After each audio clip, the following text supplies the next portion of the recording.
కొన్నిసార్లు ఏం చేయాలో తెలియటం ఎంత అవసరమో, ఏం చేయకూడదో తెలియటం కూడా అంతే అవసరం. బాలింతల సంరక్షణలో ఇది అక్షర సత్యం. నీళ్లు. చాలామంది నీళ్లు తాగితే కుట్లు మానవనే అపోహ ఉంది. అది కేవలం అపోహ మాత్రమే. ఖచ్చితంగా రోజుకు 2, 3 లీటర్ల నీళ్లు తీసుకోవటం బాలింతకు అవసరం. ఎందుకంటే తన అవసరాలే కాదు, పాపాయికి పాలు తయారు చేయాలి. అలాగే తల్లికి యూరిన్ ఇన్ఫెక్షన్ రాకుండా, కాన్‌స్టిపేషన్ లేకుండా ప్రివెంట్ చేస్తది. సరిగ్గా వాటర్ తీసుకుంటే. Second food intake. పప్పు తింటే చీము పడతది అని చాలామంది సరిపడా ప్రోటీన్ ఇవ్వరు.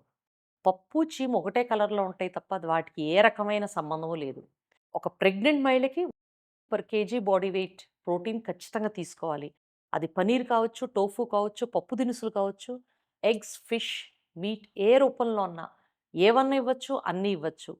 కానీ ప్రోటీన్ సరిపడా ఇవ్వండి. ఎందుకంటే తన శరీరం మానటానికి మిల్క్ ప్రొడక్షన్‌కి కూడా అది అవసరం. వెజిటబుల్స్ కావాల్సినంత గ్రీన్ వెజిటబుల్స్ బాగా ఎక్కువ క్వాంటిటీస్‌లో పెట్టండి.